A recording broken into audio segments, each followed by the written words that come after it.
Thank you and welcome to the show this morning. The topic this morning is a topic dealing with an individual who has spent the last 24 years and 4 months in the Tennessee correctional system, 16 of those years on death row.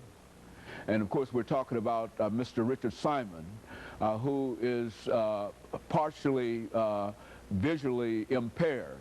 I'm not exactly sure, Richard, whether we would say that you are partially visually impaired or that you are entirely visually impaired. But the fact is that you do not have all of your sight. Is that true in reference to that? That's true. I'm severely visually impaired. Totally blind in my left eye, and a small amount of vision in my right eye. And of course, Richard, let me thank you for being willing to come by and to talk to us this morning about some of the things that have been important in your life. I think, as we said when we introduced you, that you had spent 16 years on death row, and I certainly want to thank you for being willing to come by and to share some of those experiences with us. Let's start off by talking about some of the things in your life that eventually led you to the situations you found yourself in, Richard. Well, Doctor, my life parallels like many other people we see on the news today.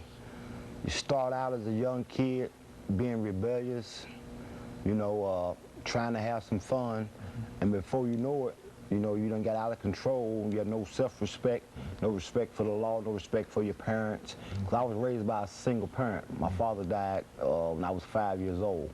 So my mother raised 3 kids by herself. And with her trying to work and trying to keep us out the project, so to speak, we had a lot of free time on our hand. I think the term now is called latchkey kids. Latchkey kid. Yeah, so I think I was one of those kids. And I grew up, I thought normally. But when you crash out like I did and end up in prison, it's abnormal living. And so I just grew up with very little, I had a good guidance system with my mom because she was a church-going lady. She worked hard.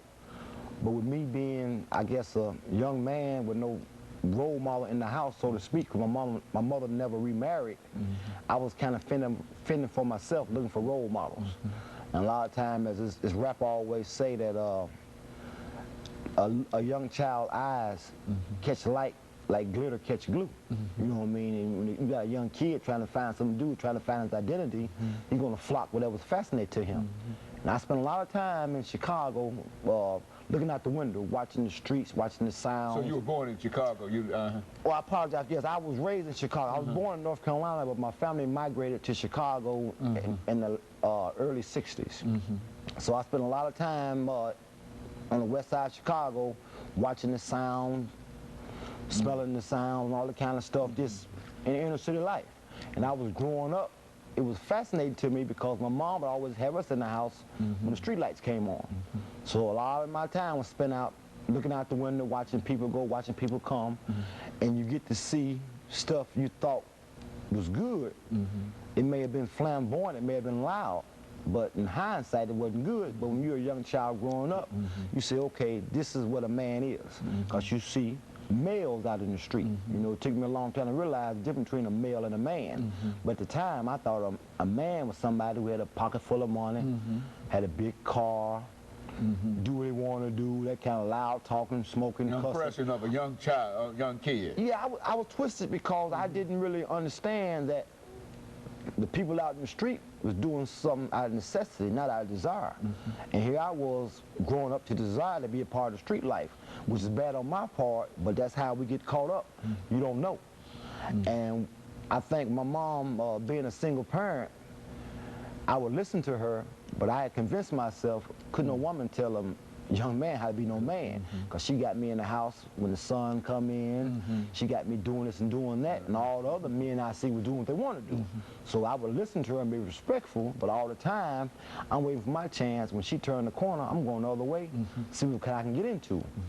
And lo and behold, you start out, like you say, smoking cigarettes, start out drinking wine, start out gambling, and before you know it, you got an adolescent. I was an adolescent doing adult things. Now I didn't have, might have had adult desires.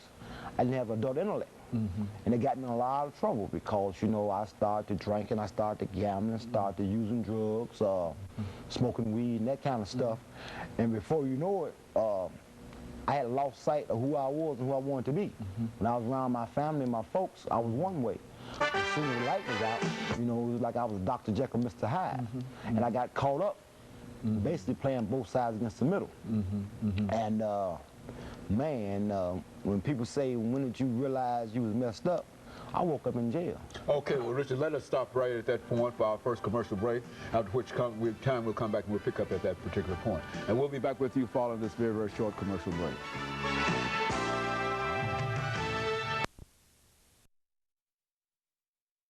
Is a person